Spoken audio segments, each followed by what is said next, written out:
arábìnrin Bukky Jesse ṣe tó dárúkọ Yeye Kudi. Inú dẹ̀ tí ń bí Yeye Kudi tẹ́lẹ̀tẹ́lẹ̀ because gẹ́gẹ́ bí àwọn àlàyé tó ṣe kò tiẹ̀ fẹ́ kó orúkọ òun ó lóun ti wà lórí ilé nu kò fẹ́ kẹ́ni ẹ̀ tiẹ̀ dárúkọ òun rárá. Nítorí ó ti rí àwọn ó ti ń wo ìwòye kan ó ti ń wò pé no. Ẹ rí pé ìmìlẹ́lì tó gbọ́ tẹ́ni yẹn tó orúkọ ẹ̀ pé ètò tó wá bí ní wípé wọ́n ní ẹnìkan ní ọ̀rọ̀ wà ẹ̀rí wà ńlẹ̀ o voice note pọ̀ ńlẹ̀ o kìíní kan bíi pé wọ́n fẹ́ shut òun lẹ́nu dáhùn pé kó máa sọ̀rọ̀. Inú bí bó tilẹ̀ ṣe wípé Yeye Kudi náà ò fi ara balẹ̀ láti wò pé voice note tàti ẹ̀ sọ̀rọ̀ pa èyí tí wọ́n sọ pé Yinka Yinka Tnt play fún òun tán ní àṣírí pọ̀ ńlẹ̀ o ọ̀rọ̀ pọ̀ ńlẹ̀ o àwọn náà ò tiẹ̀ farabalẹ̀ kọ́ ò pé ṣáwọn ló ní ni ṣẹ́wọ̀n náà ń bá wínú ọ̀rọ̀ yẹn tàbí ẹlòmíì tàbí ìyàwó first wife Adekas yẹn fún ṣọ́ bọ́ ṣé ẹ mọ̀ pé ìbínú ní tó ti ń bìyàn ní kò dẹ̀ sẹ́ni tí ò kí ń bínú kò sẹ́ni tí ò kí ń ní 1 minute madness ti tiẹ̀ kò sí ẹni tó máa rínú tí ò ní bí torí ẹlẹ́ran ara ni gbogbo wa blood also rọrùn sínú vein Yeye Kudi náà so tó bá rínú o lè bí àlele kéèyàn má bínú irú àwa náà má bínú ṣùgbọ́n bínú má ṣẹ̀ṣẹ̀ ni má jẹ́ pé òǹkó wọ̀ bá ìbínú nínú rẹ̀ tí ì bá ṣe páyé wà fún yàn láti bínú àwọn ààyè ọ̀rọ̀ yẹn ò ní sínú bíbélì.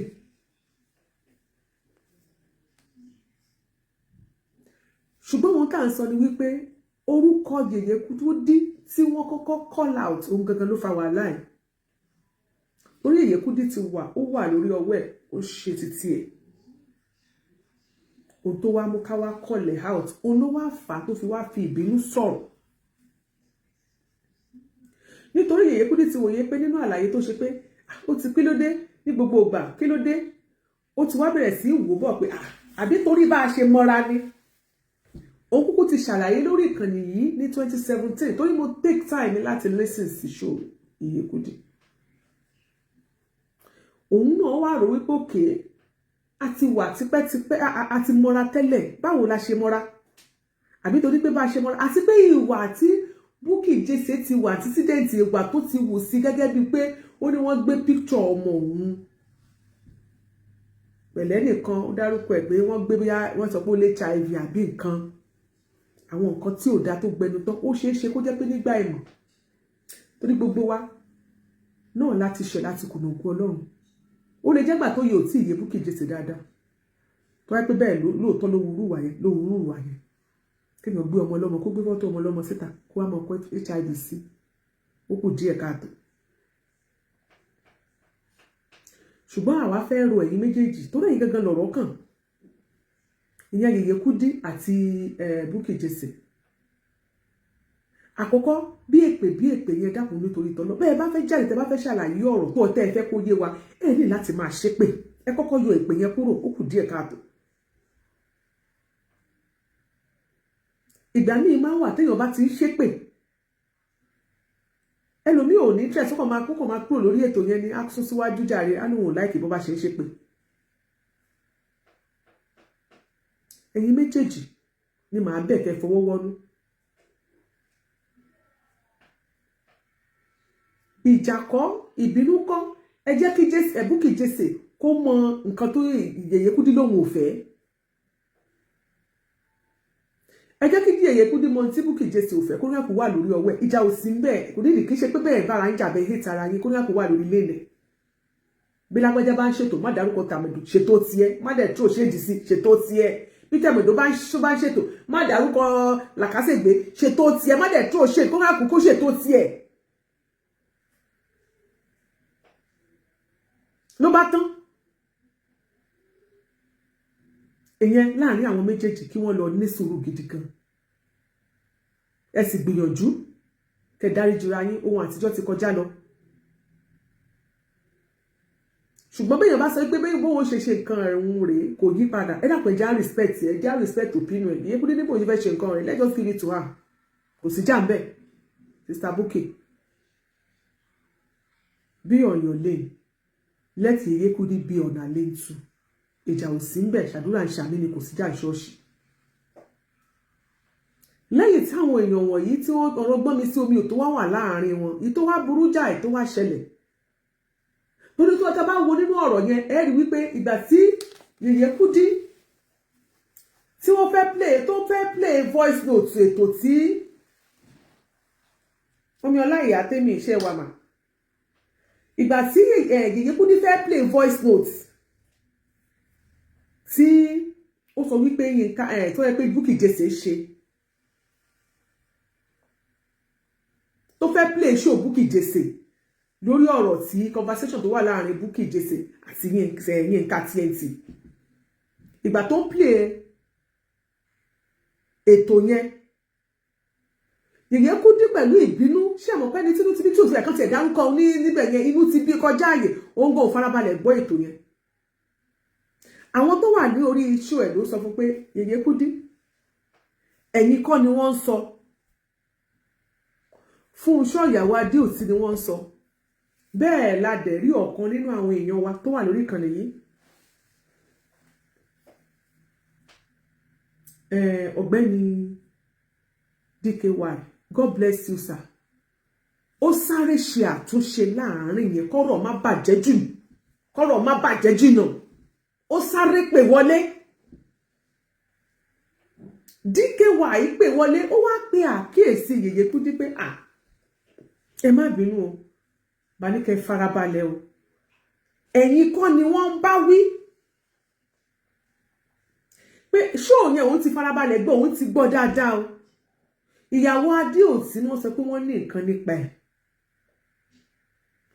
Ẹ dẹ̀ rí pé immediately àwọn ọ̀rọ̀ ṣàkàṣàkà tí Yeye Kudi ń sọ lẹ́nu ó stop ẹ̀. Torí bó ṣe rò ní wípé ó rò bí wípé ohun tí wọ́n sọ yẹn wọ́n ní wọ́n fẹ́ gbé nǹkan nípa òun jáde. Ẹ má gbàgbé pé kò sí ẹni tó máa rínú tí ò ní bí. Wọ́n ṣe bóyá àwọn tó sọ pé nǹkan báyìí ni kí wọ́n tiẹ̀ sọ, bóyá àwọn gbogbo tiẹ̀ tí gbé tó yẹn tẹ́lẹ̀tẹ́lẹ̀ pé àwọn ni wọ́n sọ pé. Àbí àwọn tó máa ń ṣe cut and paste yẹn bí ẹni yẹn ṣe cut ẹ̀ ni ò yànnà náà ẹ̀dá ni ò get message yẹn dáadáa tí ò wo show yẹn lẹ́kùnrẹ́rẹ́. Andike wa kọ́ra to order pé ìyá báyìí ìwọ kọ́ ló ń bá wí o. Ṣé wá rí ìgbésẹ̀ tí Yinka Tnt wá gbé ó wá burú, ó kù díẹ̀ káàtó. Torí pé Yinka Tnt ò fi àyè sílẹ̀ fún àwọn èèyàn gan láti wá sọ fún Yeye Kudi pé Yeye Kudi lẹ́yìn tẹ̀tẹ̀ tí wá sọ kó báyìí nípa Yinka Tnt kan ṣe wá padà reverse tẹ̀tẹ̀ àbí kẹ̀tẹ̀ apologize. Gbogbo alámọ̀ pé inú bí èyí kò dẹ̀ sẹ́ni tó máa ń ṣètò gbégbà mi tó bá padà parí ètò most of the time àwa tá à ń ṣètò tá bá padà parí ètò bóyá à ń sùn lọ́wọ́ àbá fẹ́ sùn tàbí a kò jókòó gbogbo ń tá a ṣe yẹn ó lè replay mi mọ̀ bóyá ó máa ń ṣe lómi ó lè wá máa rewind kó wá máa replay. In fact activities mi for the day tí máa fẹ́ sùn bá ti fẹ́ gbẹ̀lélẹ̀ bá ti mo fẹ́ sùn tí mo ti ṣe prayer tọ̀ màá máa rántí gbogbo nǹkan tí mo ṣe tí bá rántí pé ó yẹ kí n pẹ́ nìkan ìgbà yẹn mo máa rántí pé ó yẹ kí n pẹ́ nìkan mi mà pé ó yẹ kí n ṣe báyìí mi mà ṣe ókè ilé mo máa ṣe lọ́la títí mo máa fi sùn lọ. Ẹlòmíì máa padà play ètò ẹ̀. Sister mi Yinka Tnt, God bless you ma. Ẹlòmíì máa padà play ètò ẹ̀. Ẹlòmíì mọ́mí Abọ́sẹ̀dé Táíwò, God bless you ma. Ẹ̀yin ará UK. Ẹlòmíì máa padà play ètò ẹ̀ tó wá di pé n tí mo sọ́ńbì ó kù díẹ̀ káàtó. Lóòótọ́ Yeye Kudi fìbínú sọ̀rọ̀, ó yẹ kí Yinka Tnt ó sáré fìbínú jáde kí wá máa sọ ọ̀rọ̀ gbogbo àwọn ọ̀rọ̀ àlùfàǹṣà tó jáde yẹn. Torí pé number one èèyàn ṣe ètò ó ti sọ̀rọ̀ bí 2 hours kò dárúkọ ẹ̀ rárá not until ìgbà tó play. Ká ní Yinka Tnt wá jáde wá sọ pé Yeye Kudi ẹ̀dẹ̀ máa farabalẹ̀ ẹ̀dẹ̀ tí wá sọ gbogbo adúrò ọ̀rọ̀ yẹn tó bá yẹn sí mi. Kí ni mo ṣe mi àti yín jà tẹ́lẹ̀ ni. Àwọn èèyàn support Yinka Tnt pẹ̀lú nǹkan tó sọ ni tó bá yẹ pé bẹ́ẹ̀ ló ṣe sọ. Ṣùgbọ́n Yinka Tnt wá jáde tó tó bá tiẹ̀ wá jáde kó wá bú Yeye Kudi pé Yeye Kudi gbé ẹnu ẹ̀ sàn ṣọ́rọ̀ tó sọ yẹn ṣé mi ló bá wí nǹkan kan àwọn èèyàn sọ pé torí ó fún lé sí ọ̀rọ̀ tó sọ fún ẹni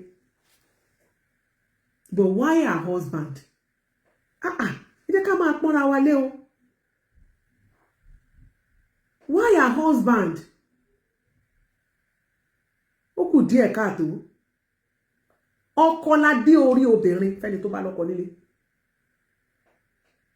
tí ìwà àti ẹ̀ bá jọ ní misunderstanding ẹ lè fèsì ara yín kẹjọ obìnrin lẹ́yìn méjèèjì two fighting ni nígbà bá yá wọn bá kó déwájú adájọ́ àgbà àbáyé dá sí náà ni báwo sì dá sí àwọn tí ó dá sí náà padà mọ́ dá sí.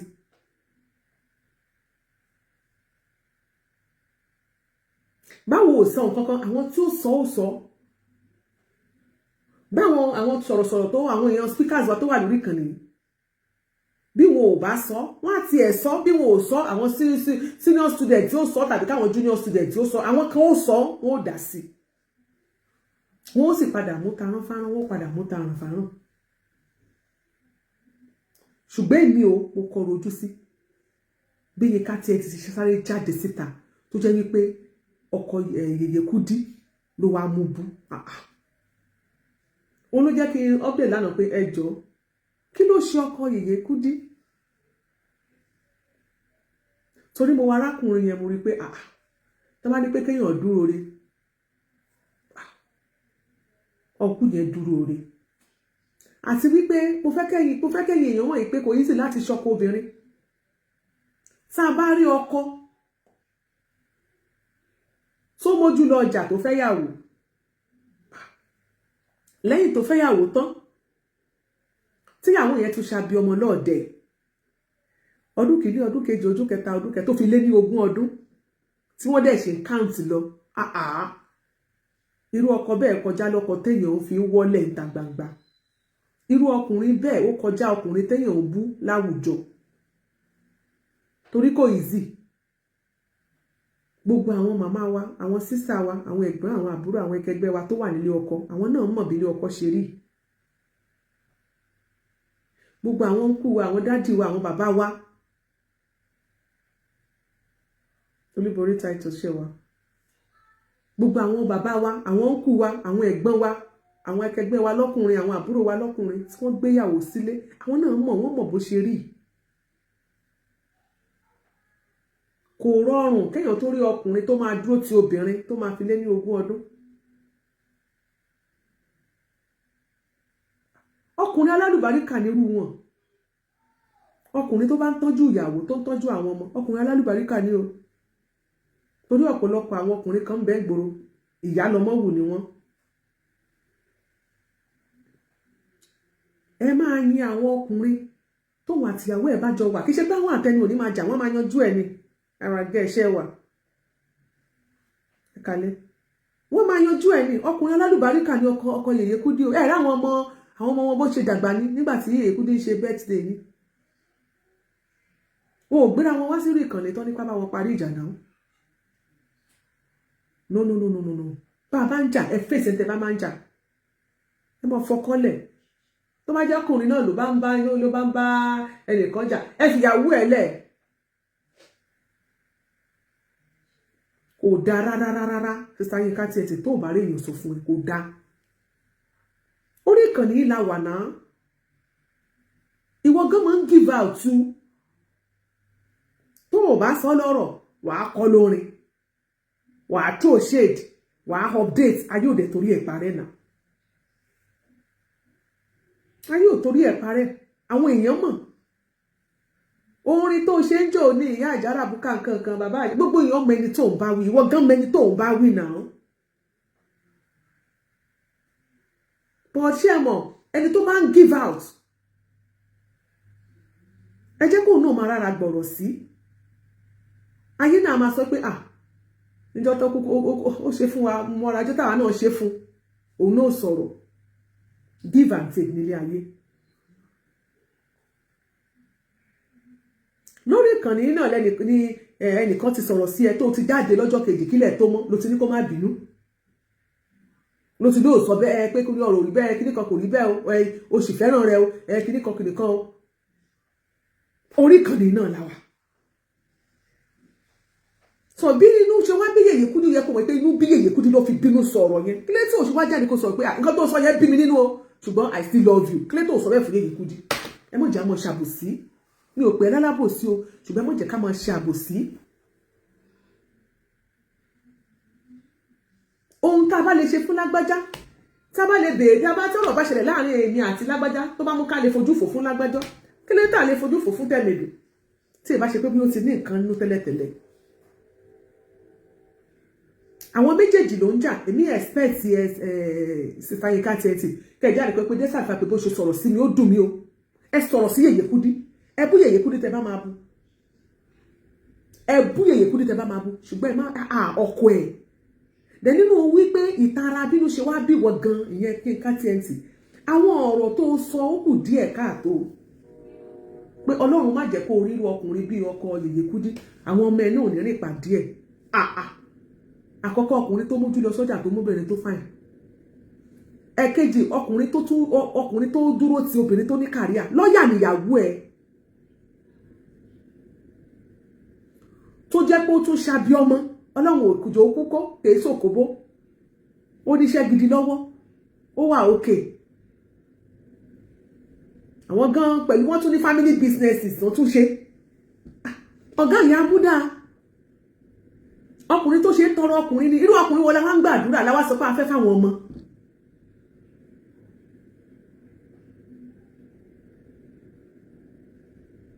Ó kù díẹ̀ káàtó ẹ jọ̀ọ́ nítorí t'Ọlọ́run. Ó kù díẹ̀ káàtó. Mami Georgina. Ó kù díẹ̀ káàtó. Bọ́rọ̀ bá ṣẹlẹ̀ lọ́rọ̀ àwọn méjì ẹ bọ́ síbẹ̀ ẹ tẹ́ bá lóòótọ́ Yeye Kudi sọ̀rọ̀ sí yín fine mi ò sọ pé mo gbọ́ ẹ̀yin mo gbọ́. But ó ti ṣe ṣó bí wákàtí méjì ìgbà tó bẹ̀rẹ̀ sí play ẹ̀ ló sọ immediately ní DK wà ilẹ̀ ti pè wọlé. Ẹ fún wa lórí ọ̀fẹ́ láti sọ̀rọ̀ sí Yeye Kudi pé Yeye Kudi kí ni problem ẹ̀ tí ló bá ti ń bí ẹ máa calm down bí calm down. Pé kí ló kan ti Yinka Tnt bẹ́ẹ̀. Ẹ máa farabalẹ̀ kẹ́ máa gbọ́n ṣò. Ó yẹ ká ṣe kó fún Yeye Kudi nìyẹn. But fẹ́rẹ̀ ẹ̀yin náà sáré jáde síta ẹ ti sáré sọ àwọn ọ̀rọ̀ ẹ ti ń gbọ́ pé kí ló dé ẹ jọ̀ọ́. Ṣó tó ṣe Yinka Tnt tó bá bọ́ sí under page comment section yẹn kò dá rárá kò fẹ́ bú ẹ. Orí iṣu ẹ ló ti ṣe wàláì kò fẹ́ bú ẹ. I was going through the comment section kò fẹ́ bú ẹ rárá.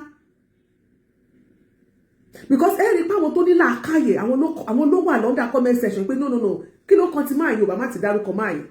A lot of people sọ pé àwọn ò gbà ti Yeye Kudi o àwọn ò support Yeye Kudi o but bá má ti sọ báyìí.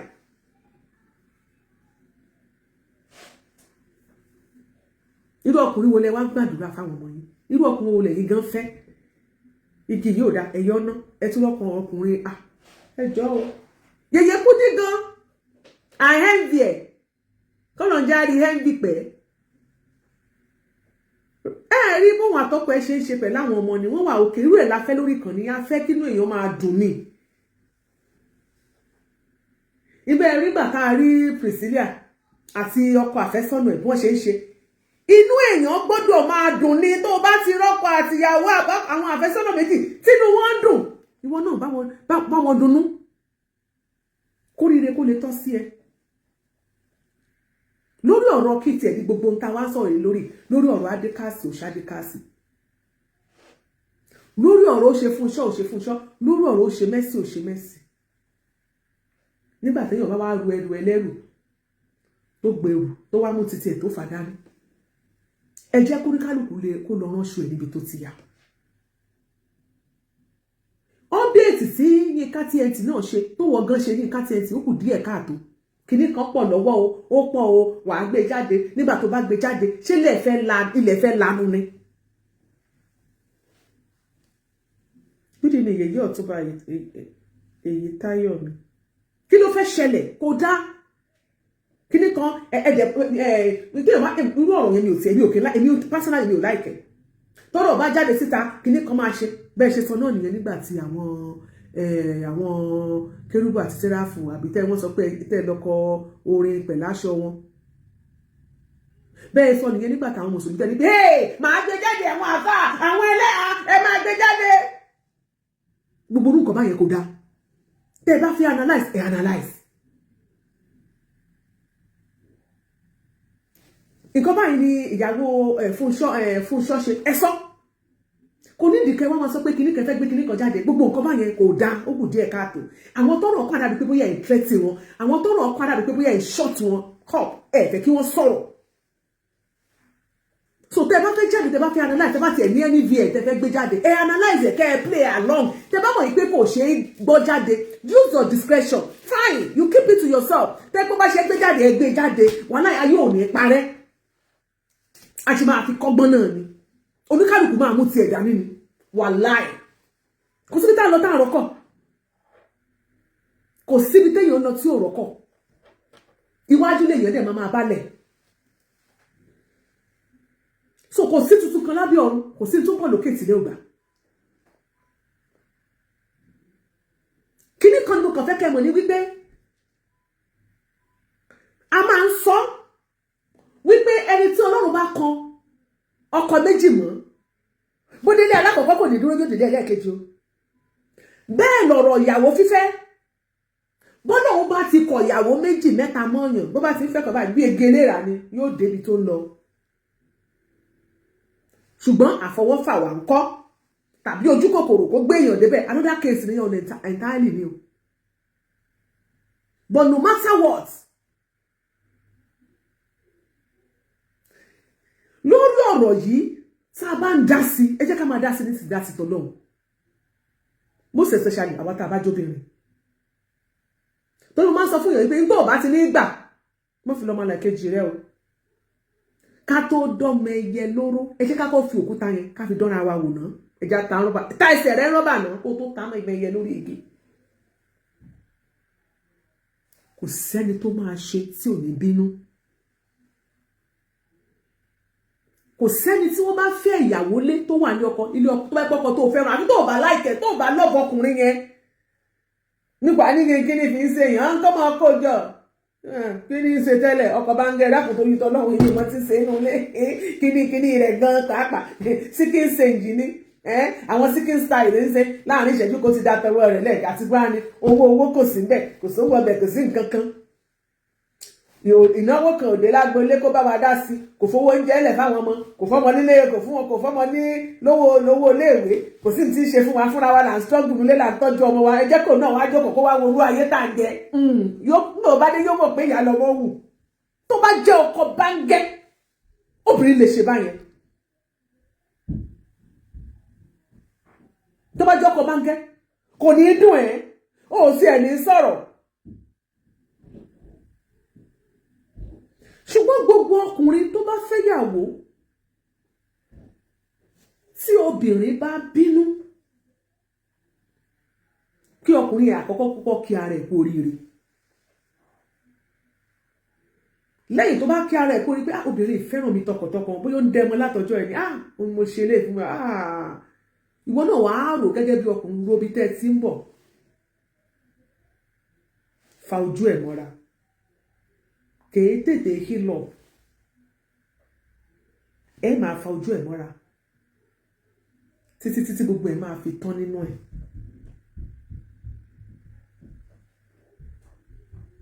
Bọ̀ kì í ṣe wípé tẹ́ṣẹ́ láwọn tó bá ti wá jẹ́ ìyàwó kejì náà, ìyàwó wọn bá ti fẹ́ léèyàn, bóyá o jẹ́ nọmba 2 ni, bóyá o lọ jẹ́ nọmba 3 ni, o jẹ́ nọmba 20 ni, ipò yòówù tó o lè wà tó o bá ti lè bá nù lé, ìwọ náà soft pedal, mo tẹ̀lé garagara. Aṣọ tá a fi nà yálé ni. Wo, ó ń bẹ lájà fún ìyàwó.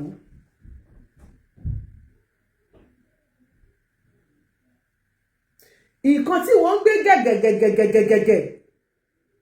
Ìwọ ti gbàgbé pé kó tó di pé ó di gbajúmọ̀ tí wọ́n tó ń gbọ̀n lẹ̀tẹ̀lé lẹ́yìn yẹn tó sọ pé ó fẹ́ kú sí díẹ̀ yẹn. Àwọn ìyálé rẹ̀ wọ́n mọ̀ tí ń bára wọn jìyà bọ̀. Ẹlòmíì wà láti secondary school, ọkọ tó fẹ́ sílé láti secondary school náà ti fẹ́ra wọn. Ẹlòmíì wà látàdúgbò nígbà tí bọ́bọ́ yóò tí ì ní kankan tó ń wọ ní káàkiri tó ń wọ slippers pé two slippers ni wọ́n ti bẹ̀rẹ̀ fẹ́ wọn.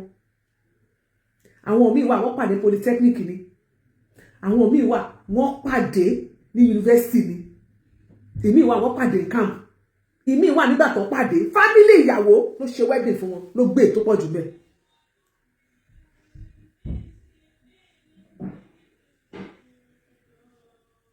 ìmíì wà nígbà tí wọ́n pàdé ìyàwó gan ní ó ní owó lára owó tí ọkọ ẹ̀ fi lọ sí school. ìmíì tí ò lówó oúnjẹ ó wà ń bẹ̀ ó máa lọ bá lọ́sẹ̀ agbóúnjẹ dání ó ti já tó ti jẹ ó ti pẹ́ tó ti ń jẹ. ìwọ rírí ọlá ni ó bẹ́ fọ̀n lábàtà ìwọ náà wáyé ọ̀bẹ tí ò bá wá ní sùúrù.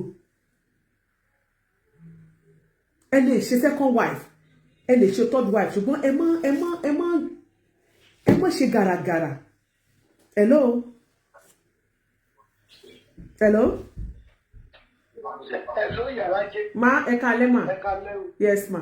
Ẹ ṣe mọ nǹkan tẹ́mi fẹ́ sọ ni. Ṣé rí téèyàn bá sọ̀rọ̀ ìlò níwọ̀n bá? Ó mẹ́nu dákẹ́ níbẹ̀. Hello. Hello, ma. Ṣé ẹ gbọ́ nǹkan tí mò ń sọ yá? Oníkálukú abitiẹ lára ni. A ní òní ṣùgbọ́n tàbí. Kò sí mà. A ní òní kùdìẹ̀kùdìẹ̀ lára. Kò sí. Tó ń nọ̀ sí lábẹ́ aṣọ. À ń daṣọ́ bò ni. Ẹ sọ̀rọ̀ lọ́rọ̀. Ṣé Messi mọ̀ yín rí? Ṣé Messi rí yín rí? Kò rí yín rí náà. Ìyàwó Adékàsì ọ̀rọ̀ yín fẹ́ni kankan wípé ká máa bá kò sọ wípé ó kọ̀ọ̀kan, ó lọ́kọ, ó gbọ́kọ, kò gbọ́kọ. Kí ni ti yín mú ẹ̀? Wọ́n wá yìí ní ẹ fi gbogbo àwọn obìnrin sílẹ̀. Wàhálà tó wà lára tí náà ó pọ̀ jù. Bukky ní tiẹ̀ lára, Kudi náà ní tiẹ̀ lára. Wàá sọ̀rọ̀ lọ́rọ̀ títí báyìí ni. Inú tó bá sọ nínú ọ̀rọ̀ lọ́rọ̀ sọ níwọ̀n bá kó gbẹnu dákẹ́. Sọ̀rọ̀ yàn ni. Kò tẹ̀ ẹ́ kọ́rọ̀ ọ̀rọ̀ Ọlọ́run tó wá máa tún wá fàjà láàrin àwọn èèyàn wa. Ẹ máa sọ̀rọ̀ lọ́rọ̀ tí kì í ṣe ọ̀rọ̀ tí yín. Èmi ní tèmi lára, ẹ̀yin náà ní ti yín lára. Tí ó wù obìnrin kó máa kọ́kọ́ kó máa lọ́kọ ni. Tí ó wù obìnrin ni. Ẹni tó máa fọ́ kọ́kọ́ kò ní fẹ́ méjì. Ẹni tó máa fọ́kọ́ márùn-ún kò ní fẹ́ yọkọ. Ó dìgbà tó bá lórí márùn-ún tó tó dúró. Ìwọ Kudi rè o ní tiẹ̀ lára. Bukky jẹ́sẹ̀ pàtàkì tiẹ̀ wà lára ẹ̀. Ẹ tún sọ̀rọ̀ lọ́rọ̀ ẹ tún dá wàhálà sílẹ̀ láàrin ara yìí. Ẹ ṣé gan ma. Oníkálukú àbí tiẹ̀ lára mọ̀. Ẹ ṣé ma. Káwọn náà rántí wọn kọ́rọ́ mú lé. Ẹ ṣé ma. So ibi táwa ń sọ̀rọ̀ lọ rèé. Àti ìyálé àti ìyàwó ṣe rí kò sí ẹni tó máa fẹ́ yàwó lé ó máa dùn o tó máa fẹ́ yàwó lé ẹ ṣó wá rí wọ ìyàwó tó ń lọ síbẹ̀ ilé tó ń lọ tó mọ̀ pé lẹ̀ṣẹ̀ ẹ̀ bó ṣe bẹ̀rẹ̀ tàbí tó tiẹ̀ mọ̀ pé lẹ̀ṣẹ̀ ẹ̀ gan ní sùúrù rọra ṣe ẹ̀ nídìí pẹ́pẹ́ dẹ̀ kí lẹ̀ ń pẹ́pẹ́ wòsílà àbí lórúkọ lédi kódẹ́ẹ̀dì àbí nǹkan wòsílà kódẹ́ẹ̀dì ni ṣèbó náà ṣèbó lọ ṣe ìyàwó kejì ní ibìkan ni ẹ ní kó máa ṣe pẹ́pẹ́ dẹ̀mù náà ẹ ní máa rí kó máa dorí afẹ́fẹ́ rú kó máa ṣe pẹ́pẹ́ dẹ̀mù káàkiri tó bá ya píkṣọ̀ wọn àyà náà máa kiri ni nǹkan ó mọ̀ pé òun ní ìyáálé òun rọra fi ọwọ́ ẹ̀ síbi tọwọ́ ń gbé bóyá ọkùnrin yẹn dẹ̀rẹ̀ bóyá òun ló kápẹ́ ẹ̀ dáadáa I don't know I wouldn't know but lórí ọ̀rọ̀ Fúnṣọ́ àti Mercy Aigbe lórí ọ̀rọ̀ àwọn méjèèjì kò tí ì tó ohun tó yẹ ká máa sọ ṣùgbọ́n nǹkan tèmi kàn mọ̀ ní wípé ìwà tí Yinka Tnt tó wù yẹn ó wrong and I stand to be corrected tó bá máa bú Yeye Kudi fèsì Yeye Kudi why her husband bí ọkọ Yeye Kudi ṣe rí yẹn mo sì máa sọ fún yín dọ̀la ọkọ tó fi ń tọrọ ọkọ ni èmi yẹn ń bí wọn tèmi tó relationship yẹn dà Ọlọ́run sì ní tú wọn ká èṣù sì ní yà wọ́n so káwọn máa wá mú pé ọ̀rọ̀ kìíní kan ṣẹlẹ̀ kí ló dé ta fi máa sọ wípé kìíní kan obìnrin bọ́ọ̀lù obìnrin ò ṣe ní bínú wọ́n fẹ́ yàwó lé oní kó má bínú kó pọ́sibù kó má bínú àfi tó bá fẹ́ràn ọkọ ẹ̀ àfi tó bá fẹ́ràn ọkọ ẹ̀ so Fúnṣọ́ tó bínú òun ló lára ẹ̀ òun ló ní àròkàn tó bá bínú ó mọ nǹkan tó ọrùn àtẹ̀yìnwájú tó wà tọkọ ẹ tí mọ̀ ni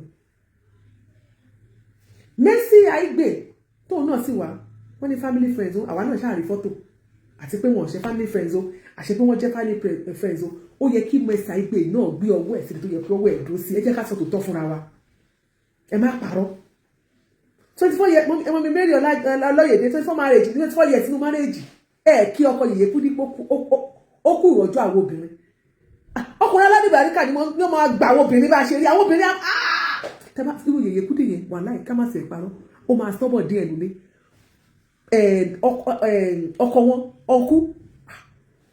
ọkọ aládìbàríkà ni ọkùnrin ló mọ̀ bó ṣe máa manage àwọn obìnrin ọkọ aládìbàríkà ni 24 years nínú marriage ẹ jẹ́ ká tiẹ̀ bẹ̀rẹ̀ sí máa wò ná gbogbo wọ́n sì gbéyàwó tí ò sí mọ́ lónìí tó túká lónìí ẹlòmíì ò lórí ọ̀fẹ́ kò gbádùn ọkọ for 4 years ẹlòmíì ò gbádùn ọkọ for 10 years bẹ́ẹ̀ sì rí tẹ́ bá lóní 24 tẹ́ bá lóní 20 tó yẹ ká máa sọ àbí ká máa dúpẹ́ lọ́dọ̀ náà ẹjọ́ torí ìtọ́ náà ibi tí sáyẹ Yinka Tnt tó ti kù díẹ̀ káàtó tó sọ nìyẹn nǹkan méjì tó ṣe òun ni ọ̀rọ̀ ọkọ Yèyé Kudi tó mẹ́nubà ọ̀rọ̀ ọkọ wọn ọ̀rọ̀ wọn kò gbẹnu ẹ̀ ó pọ̀ jẹnu ẹ̀ lọ ẹlẹ́ẹ̀kejì kìíní kan bọ̀ voice note kan bọ̀ kẹ́ni kankan má fi halẹ̀ mọ́ wa lórí ìkànnì ní tẹ́ ẹ bá ní lọ́wọ́ ẹgbẹ́ sí tẹ́jẹ́ káwọn èèyàn gbọ́ táwọn èèyàn bá gbọ́ tó ń gáàkó wọ́n máa analyse ẹ̀ náà ni tó bá ń gáàkó mọ́ ẹ máa fi ṣojú wọn ayé á fi kẹ́kọ̀ọ́ kẹ́yìn náà ni. wọ́n ní báwo ni kò ṣe ní even if the ọkọ gan òun no woman ló máa ṣe é rí kíní kan tó máa ń dùn mí fáwọn èèyàn ní wípé a kì í fọ̀rọ̀ rora wa ṣé àwọn obìnrin ìyàwó ẹ tó ti obìnrin ló máa understand nǹkan tá à ń sọ yìí obìnrin mélòó ló lè gbà kan fẹ́lẹ́ o ṣùgbọ́n ẹni tó máa jẹ́ ìyàwó ẹlẹ́ẹ̀kejì bí kan tàbí tó fẹ́ lọ ṣe ìyàwó ẹlẹ́ẹ̀kejì bí kan ó máa support pé kí ló wà ń bẹ̀ ṣùgbọ́n jẹ́ kó dé bẹ̀ tán tó bá wá fẹ́ yóò náà á wá mọ̀ bó ṣe rí lára so èmi àfàsì pé màá fi rọ Mercy Aigbe kó calm down gbogbo fọ́rífọ́rí pẹ́pẹ́ dẹ̀mù yẹn ìgbà kan ò lọ bí òréré ni o àwọn kan náà ti ṣe sẹ́yìn mo rántí ìgbà kan nígbà tí mo tún gbọ́ voice note tí àwọn ìyàwó Honorable Káyọ̀dé Sàlàkọ́ tí wọ́n ṣe ìgbà tí Folúkẹ́ Dáramọ́lá tó ń fọ́kọ wọn tó ń ṣe pẹ́pẹ́ dẹ̀m ó dàbí páyé máa parẹ́ ni ní gbogbo tó ń fojú arábìnrin yẹn rí gẹ́gẹ́ bí ohun tá a gbọ́ látẹnu wọn lọ́jọ́ tòní nǹkan ṣé wọ́n wà mọ́ ni Folúkẹ́ gan ò lè jáde sáko lóhun àti Káyọ̀dé Sàlàkọ́ ó sì mọ́ gbogbo pẹ́pẹ́ dẹ̀mù yẹn ń kọ́ ó ti lọ kò rẹ́ kéèyàn máa ṣe pẹ́pẹ́ dẹ̀mù máa gbọ́kọ lé ní pàtàkì ọkọ lọ́kọ máa gbọ́n ṣe pẹ́pẹ́ dẹ̀mù pẹ̀lú ọkọ lọ́kọ o pàṣọ tá a bá ti fi nàyà lé ni ó wà lọ́kọ́ ìfòyàwó Folúkẹ́ Dáramọ́lá ò ṣe máa jáde sí kó máa ṣe pẹ́pẹ́ dẹ̀mù Honorable Káyọ̀dé Sàlàkọ́ gbogbo yẹn kò ṣe máa ṣe gbogbo ẹ̀mọ́ sí lórí ọ̀rọ̀ ọkọ lọ́kọ ṣe rí àdéhùn ọkùnrin gangan mo wá ní báyìí lọ́rọ̀ gan ni ṣe rí at the end of the day tí ọkùnrin ò bá ṣọ́ra kí nìyẹn máa bumiráǹkì sọkùnrin lọ́wọ́ gẹ́ẹ̀tì kọ́nà ń jẹ́ kí ọkùnrin kó rí àwọn ọmọ tó máa sín tó bá dọjọ́ alẹ́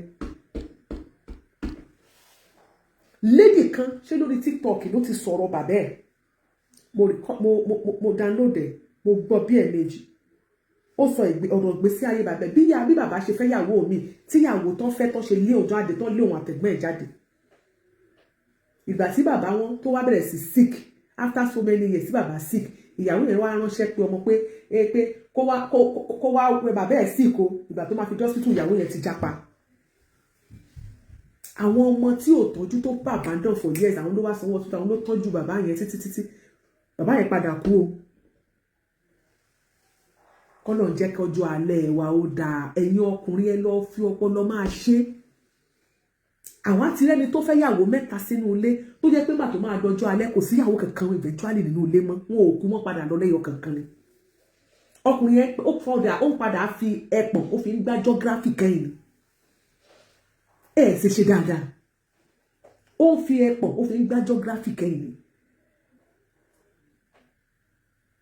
Èmi sọ fún yín tí ẹ̀yin ọkùnrin tẹ́ ẹ̀ bá ti sit up nísìn mọ́mí Abọ́sẹ̀dé JMK God bless you ma tí ẹ̀yin ọkùnrin tẹ́ ẹ̀ bá ti sit up lọ́wọ́lọ́wọ́ tá a wà yìí kẹ́ ẹ face àwọn ọmọ yín nítorí ẹ̀ wá máa ń bí mi nínú ni wípé àwọn obìnrin tẹ́ ẹ wá lọ́ọ́ padà fẹ́ yìí ẹlòmíì ò bímọ mọ́ fún yín ẹlòmíì gan ti tó age lẹ́yìn pé ó ti bímọ tán ó kàn fẹ́ yín ẹ fi ṣèyàwó alárédè ni kò lè bímọ mọ́ ẹ lo calculation ẹ jẹ́ ká lo simple arithmetic rẹ̀ àwọn ọmọ tẹ́ ẹ ti bí tẹ́lẹ̀tẹ́lẹ̀ ẹ má kẹ́yìn síra yín ẹ ọdún àwọn ọmọ yẹn dáadáa ẹ ní pàtí nínú ayé ìgbésí ayé àwọn ọmọ yẹn bóbìnrin gan bá ń bínú tí ò fẹ́ kẹ́ ṣe nǹkan ẹ ṣojúṣe yín lórí àwọn ọmọ yẹn torí àwọn ọmọ yẹn ló máa sìn ní lọ́jọ́ alẹ́ ṣé àwọn ọmọ tí ìyàwó tẹ́ ẹ fẹ́ ìyàwó alárédè fẹ́ ìyàwó alárédè ọmọ tó ti bí tẹ́lẹ̀ ṣé àwọn ló máa ṣọmọ ti yín ìyàwó alárédè ò lè ṣọmọ ti yín ẹ tọ́jú àwọn obìnrin ẹ tọ́jú àwọn ọmọ yín hello ma. Ìyá alájẹ ti a. God bless me ẹ káalẹ́ ma. Ẹ káàárọ̀ ma China mo ti ń pè ọ́. ẹ̀yà ara China ẹ káàárọ̀ ma. Yes ma ẹ kú iṣẹ́ ọpọlọ. Yes ma God bless you ma. Ẹ kú ètò. Yes ma. Ṣé rí ọ̀rọ̀ tó wà nílẹ̀ yìí ọ̀rọ̀ tó yẹ pé tó wà concentrated ni. If we don't want to be biased bó ṣe fi sọ́tún bẹ́ẹ̀ náà ló ṣe fi sósì.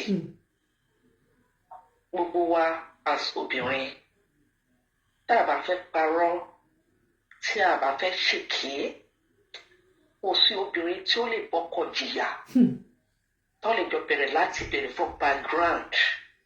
Every woman will know this that when you start your marriage with your husband tẹ́gbẹ́ tó bá ti sí kankan most of the efforts are always from the women.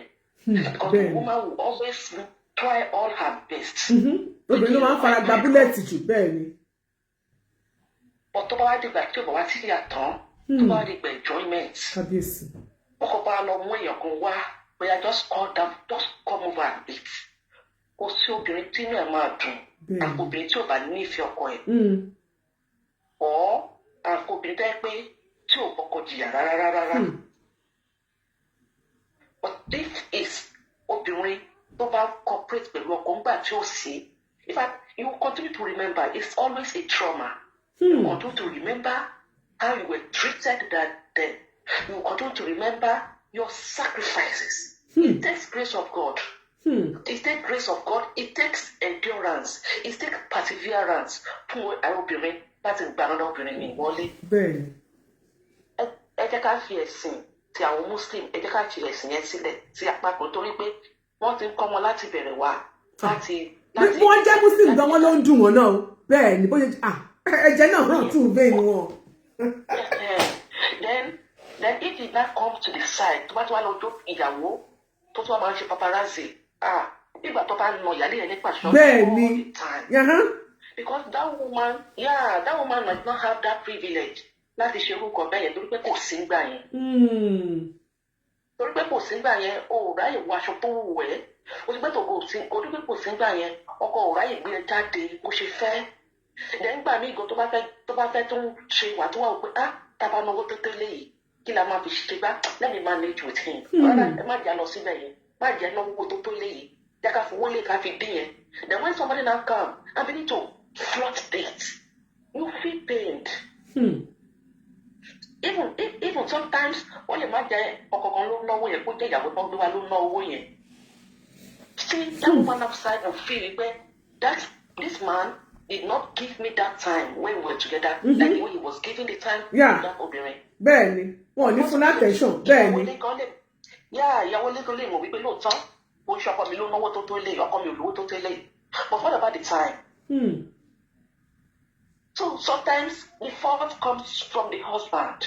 The husband should know how to play the role and not to let that woman feel cheated. Not to let that ìyálé feel cheated that really I'm doing this. Àwọn kan wà tó máa bí ọ̀dù ẹ̀gbá lọ. ẹgbàá nìkan kọ́ ló fi ń na obìnrin but ṣe emotional trauma ó dùn ọdún ẹgbàá lọ. I wish that man would be wise and of course it's wise to do that one, but I wish he can just play the role and then let that woman feel among. Ṣé ẹni wo obìnrin yẹn ó ní ìdìpé ọkùnrin ló mọ̀ bó ṣe mú ìyàwó ilé ẹ̀. Of course. Àfi ọkùnrin ṣe ní kò sọ́kùnrin tí ò mọ weak point ìyàwó ẹ̀ gbogbo ọkùnrin ló mọ weak point wa. Àwa tá a jẹ́ ìyàwó bẹ́ẹ̀ wọ́n mọ̀. Ọkùnrin ló mọ̀ bó ṣe máa mú ìyàwó yẹn. She needs to she still need tó bá ti tó bá yẹ pé kò ní fi ọkọ yẹn ó sì ní fi ọkọ yẹn. Then máa yẹn òun ló fún àwọn aláìta òun ló fún àwọn bloggers lọ́rọ̀ sọ. Begin to talk òun ló fún wọn lọ́rọ̀ sọ tó kárí bó bí ẹ̀rú ẹ̀ dáadáa. Those people will not have fún ọ ní ọ̀rọ̀ láti máa sọ. He will not be the first person to marry two wives. Why Mercy too? He will not be the first person to like to get a second wife.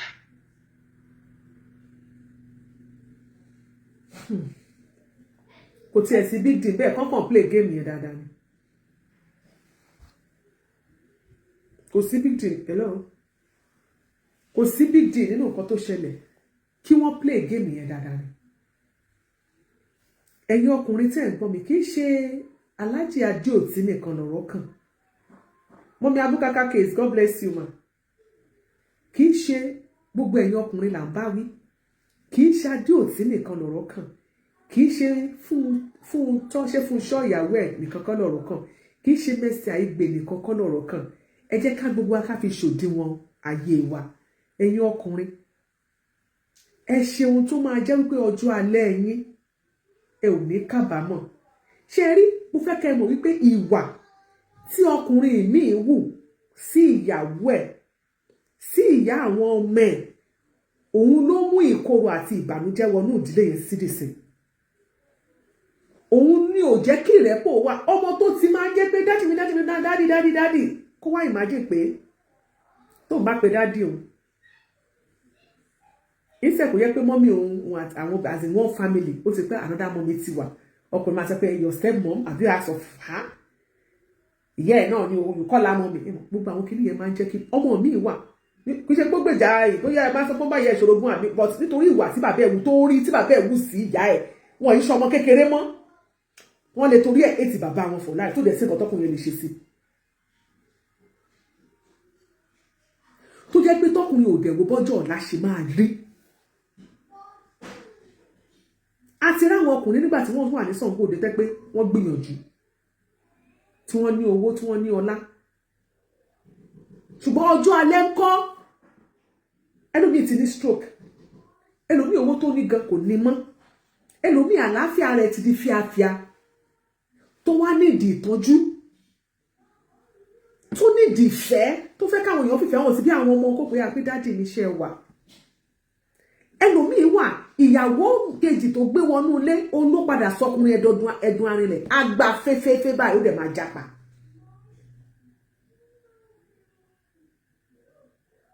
Ó wá máa break heart because ó ti bá relationship tó gúnrégé tó wà láàrin ọkọ àti ìyàwó ìyẹn ìyàwó yẹn á ti kọ́kọ́ bàjẹ́ á wá wọlé sọ́kùnrin lára tó bá wọlé sọ́kùnrin lára á wá gba fẹ́fẹ́fẹ́ á wá sọ di òfìfo kòròfo ṣáná á sọ di empty barrel ìyá á máa make the greatest noise á kàn máa pariwo lásán at the end of the day ìyálé á ti wà too late fún. Ṣé wá rí àwọn ọkùnrin míì wà ìgbésẹ̀ tí wọ́n ti ń gbé nínú ilé kan tó fẹ́ yàwó mi àwọn ganan fi dáṣòro sínú ayé wọn. Ọkùnrin míì wípé ó ti mọ̀ wípé òun ti fẹ́ yàwó mi o á wá fi ìyá ọkọ á fi dun ìyàwó ìyálé ẹ̀ yẹn kò ní ṣí láṣọ wò. Kò sí nǹkan tí ìyẹn lè ṣe kò ní mọ̀ gbé mọ́ ni kò ní mọ̀ ṣe mọ́ bó gbé gbá kò ní mọ̀ gbé bó bá wo kò ní mọ̀ gbé bó ṣe bẹ̀ á ní ọjà bó ṣe lẹ́yìn á ní ṣúgà dà bó ṣe lẹ́yìn á ló láta jù bó ṣe rẹ́rìn jù á ní kí ló dé bí ẹ má sọ pé tó jọ mẹ́ta ni òòrí aṣẹ́wó kí ló fẹ́ ṣé wọ́n yẹ kó máa kẹnu sóun pé kí n wọlé ẹ̀ kí ló dé ò lámùmọ́ra yẹn ní láti bí oṣù mélòó ní ẹ̀dọ́dọ̀ mi láti bí oṣù mẹ́fà tó ò lè fi mọ́ra fún 6 months péré obìnrin mi ti jẹ ìyà yẹn ní ilé ọkọ nítorí ọkùnrin yẹn ti ń rí obìnrin míì níta eventually nígbà tó wá padà máa gbé obìnrin yẹn wá nulẹ̀ ẹ dẹ̀ fẹ́ kóbìnrin yẹn náà kó dẹ̀ fara rẹ̀ gbà bẹ́ẹ̀ ẹ dẹ̀ ní kínú ẹ̀ dùn sí ẹ dẹ̀ ní kó máa rẹ̀ ẹ ní kó máa sọ pé all is well so possible ṣá ẹ fi rora yín wò ó.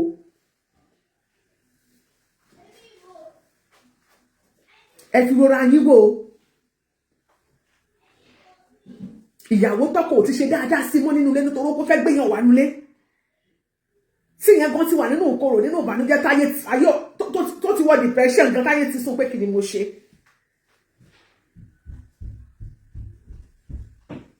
tó bá gbéyàwó mi wá ó di dandan pé ó kó bínú ó di dandan kó ṣòro ó di dandan kó ṣòro bí ọká. tí gbogbo yín bá wá ní pé ó yẹ kó ti tán ó dẹ̀ ní sùúrù òun ló mọ tí ó pass through nínú ilé àwọn ẹjọ́ kan wà tí ò lè rò síta òun ló mọ̀ náà. ọkùnrin mi wà the kind of business tó ń ṣe kò kí ń jẹ́ kó gbélé nígbà tó fẹ́ra wọn kútú wenji lónìí Àbújá lọ́la Amẹ́ríkà lọ́túnla UK ní ọjọ́ mẹ́rin wọ́n ṣàṣe business ìyàwó faradà ìyàwó ló tọ́jú àwọn ọmọ ẹlòmíì wà wọ́n transfer ọkọ̀ ẹ̀ káàkiri ni tó bá transfer ọkọ̀ ẹ̀ lẹ́sìn Port Harcourt wọ́n á tún withdraw àwọn ọmọ ní school wọ́n á jọ lọ Port Harcourt ní tó bá lọ ọdún kan ní Port Harcourt àbúkọ àbọ̀ wọ́n á náà ti transfer àwọn lọ Ọ̀ṣun state wọ́n á tún jọ gbé wọ́n á tún transfer wọ́n á tún jọ lọ Ọ̀ṣun state ìgbọ́ wa máa lọ káàkiri ìgbà tó bá yá ìyàwó ọkọ wà lọ fẹ́ yàwó mi ìyàwó yẹn ìgbádùn ọkọ.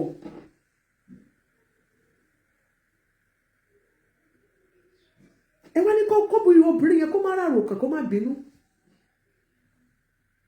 obìnrin tó ti jìyà tó yẹ pé òun àtọkọ ẹ̀ ni wọ́n jọ build nǹkan kan jọ nínú ilé ẹ ló má ìjà ẹ jẹ́ ká ṣe báyìí ẹ jẹ́ ká ṣe báyìí ẹ jẹ́ ká ṣe business báyìí èmi náà yẹ báyìí ní àkáǹtì òun ìlú lẹ́yìn ẹ jẹ́ ká ṣe báyìí má wọrí èmi á ń lọ sọ́fíìsì yẹn máa lọ síbẹ̀ lọ́la ẹ̀yin máa lọ síbi iṣẹ́ má wọrí máa dé sáìtì lọ́la ẹ má wọrí máa yọjú sáwọn pípẹ́ yẹn lọ́la ẹ má wọrí máa lọ sanwó fún wọn ẹ má máa gbóúnjẹ lọ fún wọn ṣùgbọ́n lànà máa kan àwọn ọ́fíìsì wa yẹn máa sọ oúnjẹ dání lọ́wọ́ máa kàn ìyàwó yẹn ló ń ṣe kò kárí gbogbo ẹ̀ lẹ́jọ́ ń ṣe ìgbà tí gbogbo ẹ̀ wá dodidi tán ẹnìkan wá dé ó wá fẹ́ máa claim ayadìónà lé ẹ lórí ṣé inú ẹ dẹ̀ máa dùn sí ẹ jẹ́ ká fi rora wa wò ó lọ́jọ́ tó ń jẹ́ wà abúkátà cakes ẹ ṣe mà lọ́jọ́ tí oúnjẹ ò sí lọ́jọ́ tí ò sí mímu lọ́jọ́ tí ọ̀kẹ́rẹ́ pebi sùn ló pọ̀ jù ìgbà tóbìnrin tí obìnrin yẹn ti wá ń ṣe wàhálà ọmọ tó dààmú ọmọ mọ́mọ́ lọ sí skul mú gangan gbogbo ẹ̀ aláàmú aláàlá alọ́bíṣẹ́ tọ̀míṣẹ́ ó ti bàbẹ̀ lọ sí ṣọ́ọ̀bù ó wálé ó wá dáná ó ṣe gbogbo ẹ̀ ó ṣe gbogbo ẹ̀wọ̀ easy láti tọ́mọ ó wá ṣe gbogbo yẹn àwọn ọmọ wa ń dàgbà tó yẹ kóbìnrin yẹn ní ìfọ̀kànbalẹ̀ pé Ọlọ́run ó ṣe o gbogbo wàhálà tí mo ti ṣe lórí àwọn ọmọ bóyá ọmọ 3 ló bí bóyá ọmọ 2 ni ó bọ́ ọmọ 6 ni ìgbà táwọn ṣe nígbà tó yàn bá ń tọ́mọ lọ́wọ́ kò easy ẹ lọ bèrè lọ́wọ́ obìnrin kò easy fún obìnrin gangan ni wọ́n pè ní foreman tó bá ń tọ́mọ lọ́wọ́ ẹ máa gbọ́ o ìwọ ni wàá jí láàárọ̀ ni wàá tún lè ṣe wàá ṣe gbogbo ẹ̀ wàá sóúnjẹ fáwọn ọmọ wàá mọ́mọ lọ sí skul tó dé láti skul o ti sáré bí o sáré òbí ìwọ náà gbabi iṣẹ́ lọ bó ṣe ń lọ láti iṣẹ́ o ti mọ̀ bá o ti yà o ti mọ́mọ wálé o ti sóúnjẹ o ti fún wọn lóúnjẹ ó mú wọ̀ kí wọn assignment ẹ̀ where is it let me check your own o ti wò ó o ti fún wọn o ti sóúnjẹ oúnjẹ alẹ́ ti tún dé wàá sóúnjẹ alẹ́ tó bá tún dé ọkọ̀ á tún dé wàá fún wọn lóúnjẹ wàá palẹ̀ mọ́ tó bá di lóòrù wọn ò tún ní jẹ́ kó o sùn mọ́jú wọn á tún ká tán ẹ sókè mọ́jú tó bá tún di láàárọ̀ oṣù bẹ́ẹ̀ ó wá ṣe wàhálà yẹn títí lórí àwọn ọmọ wa ti wá ń dàgbà díẹ̀díẹ̀ wọ́n ti àti láwọn tó ti wọ secondary school àwọn kan ti wá dé kinní kan nìkan tó yẹ kí lóbìnrin yẹn máa dùn pé Ọlọ́run ò ṣe o ó yá ọ Deborah ó yá bá mi mú kinní táìmù yẹn gangan lọ́kọ́ wá gbé wàhálà afẹ́fẹ́ yàn dé. Wọ́n ní ìyálájé to be sincere oh no it's not easy to take another wife o ẹ jẹ́ ká rò wọ́n máa ká tẹ̀ sókè ṣé wọ́n ní ká ṣe akíntọ́bìdé ṣé wọ́n máa jẹ́ ká sùn ni ṣé ìwọ̀n ọkùnrin máa ń jẹ́ ká sùn ni ní jẹ́ ká sùn lára iṣẹ́ àwọn olóbìnrin lẹ́tà ń ṣe náà nìyẹn àwa láṣọ oúnjẹ láàfọṣọ ní láṣẹ gbogbo ẹ̀ àmì ìṣọ̀pẹ́ mi ti wá òkè àtọ́jú ilé àtọ́jú ọmọ àtúnṣiṣẹ́ mọ́ ìbẹ́yìn máa lọ bí ẹni tẹ́ bá jẹ́ máa pariwo àmọ́ hungry tipátipá lẹ́ẹ̀ máa fi ka newspaper kó jẹ́ fi rẹ́dì.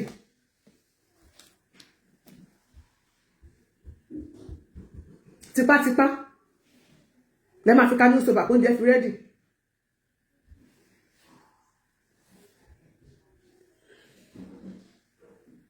tí gbogbo ẹ̀ bá wá rẹ́dì tó bá wá ṣe gbogbo ẹ̀tàn náà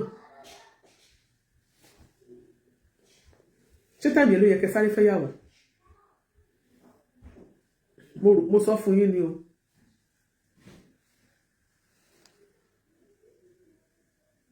Omitola, yeah, she's beautiful, I know.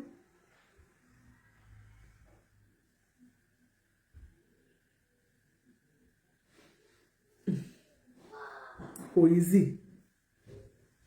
Ẹ̀yin ọkùnrin tí ò bá wo ọjọ́ alẹ́ mọ́ gbogbo ìwà tó ń wù mọ́ gbogbo nǹkan tó ń ṣe ìyá ló fi jẹra ẹ. ọkọ̀ náà nira lẹ̀ máa ń torí báyìí kan lò ọ́ ní jìbìtì bẹ́ẹ̀ kọ́ lórí nílé iṣẹ́ landnest homes and properties kò sí dààmú ajagunbalẹ̀ kò sì sí mọ̀lẹ́bí tí wọ́n máa dún màhoro ìwádìí tó péjú wa lórí ilẹ̀ tí wọ́n ń ta gbégbèsè lórí ìkéde yìí àwọn àyè wọ̀nyí nílẹ̀ wà lọ́wọ́lọ́wọ́ royal residence extension ìdó ológun ẹrú area off ìdó èrúwà road ìdó ìbàdàn àti lárúlógún ọjọ́ ìbàdàn ilẹ̀ wà ní london road odò rágùsì ẹ̀pẹ́ lagos mobile city òmù ẹ̀pẹ́ lójúnà òmù ẹ̀pẹ́ expressway ìpínlẹ̀ ògùn surveillance camera lórí gbogbo lẹ̀ portable water drainage system motorable road commercial hub 24/7 security electricity and street light ilẹ̀ wọn níbàdàn kò jìnnà sí ìdó local government secretariat ìdó market ọjọ́ army barrack ẹ̀pẹ́ ò jìnnà sí taiso láàrin college of education ṣèkóso maleki international airport lẹ́kọ̀ọ́ débẹ̀ sanwó-olẹ̀ gba location kó o máa ṣiṣẹ́ lọ lórí ilẹ̀ ìbàdàn office first floor kilimanjaro building opposite ọjọ́ bus terminal ọjọ́ ìbàdàn lagos office akọ shopping complex along lekki ẹ̀pẹ́ expressway adjacent id supermarket lagos telephone 09066989877 tàbí 09058562014 www.landnesthomesandproperty.com ibẹ̀ ló ti lè ralẹ̀ tó fọkànbalẹ̀. Landnest Homes and Properties níbẹ̀ lẹ́tí lè ra ilẹ̀ tó fọkànbalẹ̀ fóònù nọ́mbà tẹlifon wọn sí náà ní 09066989877. ẹ jọ̀ọ́ nítorí ìtọ́lọ́run ẹ̀yin ọkùnrin ọ̀rọ̀ ọgbọ́gbọ́ ọ̀rọ̀ tá à ń sọ lálẹ́ yìí ẹ̀yin ló bá wí jù nítorí pé ìdí sọ pé ó bá yín wí jù ó rọrùn fún ọmọ ọkùnrin tàbí fún ọmọ obìnrin láti mú ìyá ẹ̀ sọ́dọ̀. àwọn ọmọ mi wà tó tiẹ̀ wá ní ọkọ tí bàbá wọn wà ní tí ìyá wọn wà lọ́dọ̀ bàbá wọn máa ń ní sùúrù ni wọ́n á rí gbogbo ìyà tí bàbá yẹn fi jẹ ìyá wọn wọn ò ní sọ̀rọ̀ tọ́nà bá ti gbé wọn lórí sókè báyìí tó bá ti márì báyìí wọ́n jọ ọmọbìnrin wọn ní kó wá bá wọn tọ́jú ọmọ. àìmọye ọkùnrin míì tó jẹ́ wípé láti ìgbà tí ìyàwó ẹ̀ ti kúrò nílé pé òun fẹ́ lọ tọ́jú ọmọ kò tí ì padà wọnú ilé yẹn mọ́ fúnra ọkùnrin yẹn báyìí ní fi ẹpọ̀n gbá geography ẹsẹ̀ kiri gbogbo àdúgbò nífa ìlú lọ ń lọ ta ní lọ ń pọnmi nítorí ìwà tó ti wù sárábìnrin yẹn nínú ilé tí ò fi lọ́kàn balẹ̀ tó gbélé kò tiẹ̀ jẹ́ kó ní fọkànbalẹ̀ lójoojúmọ́. bọ̀ ṣe mọ̀ wípé àwọn ọmọ ò kì í sábà mú bàbá tira ẹ̀ ṣàkíyèsí ìdí nìyí tí bàbá gbọ́dọ̀ ṣe dáadáa kó lè rí ìtọ́jú ọjọ́ alẹ́. bàbá mi àti pé mo ṣe wà mo ti ṣiṣẹ́ tí mo máa jẹ tí mo máa fi kú kò lè burúburú títí kí bàbá sọ pé ó dọwọ́ ọmọ Ọlọ́run ó ti gbàgbé pé kó máa tó gbà kò ní lè gbà pé ò ní lè gbẹ́sẹ̀ wá ní èdè ìtọ́jú wá ní ìdẹni tó máa kẹ́ ẹ tó máa béèrè àlàáfíà wá ní ìdẹni tó máa sóúnjẹ fún ẹ. ẹ jọ̀ọ́ gbogbo ẹ̀yin ọkùnrin èyí tẹ́ fẹ́ fẹ́ yàwó kejì mi ò ní kẹ́ má fẹ́ yàwó méjì kódà tẹ́ bá fẹ́ fẹ́ 25 èyí tẹ́ jẹ́ Muslims gan Al-Qur'an sọ pé tẹ́ bá ti lè ṣe déédéé ìyẹn ni wípé kì í ṣe pé wàá máa ṣe pẹ́pẹ́ dẹ̀gbẹ̀lẹ́ nìkan Al-Qur'an kò fọwọ́ sí ṣe déédéé ìyẹn ni wípé tó o bá jáde pẹ̀lú ìyálé wàá ní láti jáde pẹ̀lú ìyàwó tó o bá wọ yàrá ìyàwó o ní láti wọ yàrá ìyálé o ní láti lè ṣe déédéé tó o bá ra gèlè fún ìyàwó o ní láti ra gèlè fún ìyálé ìjẹ́ ìyẹn ọkùnrin ṣe ń ṣe déédéé bí. ó easy fún ọkùnrin láti fẹ́ràn obìnrin mẹ́wàá ẹ máa tọ́ ọkùnrin ẹlẹ́tàn ló pọ̀ jù nínú ẹ̀yin ọkùnrin ẹ má bínú ẹ̀yin ọkùnrin alábòsí pọ̀ nínú ẹ̀yin ọkùnrin ẹlẹ́tàn pọ̀ nínú ẹ̀yin ọkùnrin tẹ́ bá nílé I love you I don't want a baby I love you I'm my baby tẹ́ bá ti nílé you're my darling you're my baby I love you ó easy ṣe ẹ rí most àwọn obìnrin one way traffic ni wá tó bá fẹ́ràn èèyàn wọ́n fẹ́ràn náà nìyí. ẹ ṣe déédéé ẹ gbìyànjú kí ẹ ọjọ́ alẹ́ ṣe rí ọkùnrin tó bá gbọ́n tá à ń sọ yìí fún ara ẹ̀ ó tójú alẹ́ ẹ̀ ṣe ni.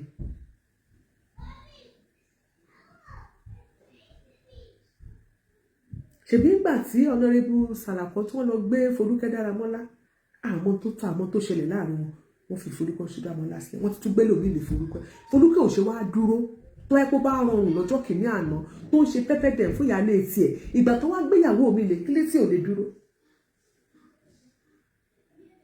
kílé tí ò lè gbà mọ́ra ẹ wò kò ì sí kò ṣe kó lè gbà mọ́ra nígbà tó gbé tiẹ̀ lé so gbogbo pẹ́pẹ́ dẹ̀ tóun náà wá ń ṣe fún ìyáálé ẹ̀ yẹn kálẹ̀ arábìnrin náà wá máa ṣe fún báwo ló ṣe máa fíò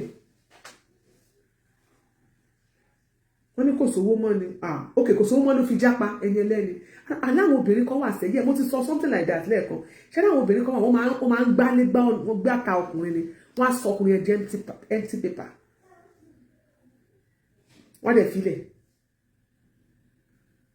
ẹ̀yin ọkùnrin ẹ use brain ni kò sọ́mọ tẹ́ ẹ lè bí lónìí tó máa tọ́ àwọn ọmọ tẹ́ ẹ ti bí sílẹ̀ ẹ tọ́jú àwọn ọmọ yín ẹ jẹ́ kí bọ́ọ̀dù yẹn jẹ́ kó ẹ wò ó ẹ má jẹ́ kí èṣù ó wọ àárín yín ẹ jẹ́ kí ìfẹ́ àti ìrẹ́pọ̀ kó wà mo máa ń sọ kí nìkan bó o bá ti ẹ̀fẹ́ ìyá mọ́ tí àbíyá ti lọ wílílì ní àbójà ní àgbẹ̀ṣe kí nìkan tọ́jú àwọn ọmọ ẹ̀dì wọn mú dáadáa káwọn ọmọ mọ̀ pé yes wọ́n feel impact bàbá wọn nínú ayé wọn but tó bá ti di wípé àwọn bàbá yẹn tí àwọn ọmọ yẹn tí ìdí náà tí wọ́n tiẹ̀ mọ̀ yẹ o exist àbó ti ẹ̀ jámọ̀ kankan mọ́ kọkùnrin yẹn lọ fura ọlọ́run á ro ẹ̀yìn ọkọ wa wọ́n ní honourable is not honourable again Babalọ́lá Táíwò ó ti kò tó wọ́n ní òṣòwò mọ́ owó tán ló bá jápa.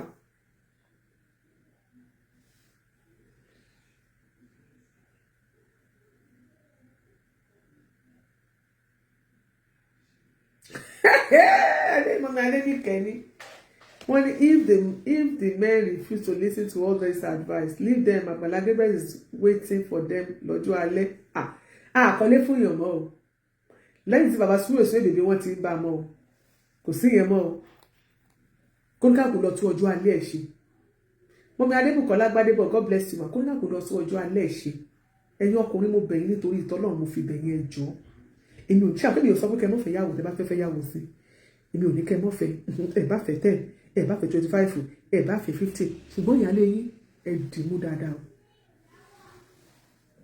My name is Ati Yinka. I'm a video director and TV producer of Akomolowe on African Magic. Keep watching Drivetv. Olólùfẹ́ Drivetv àti gbogbo ẹ̀yin tí Fẹ́mi Sola ẹ máa wo Drivetv.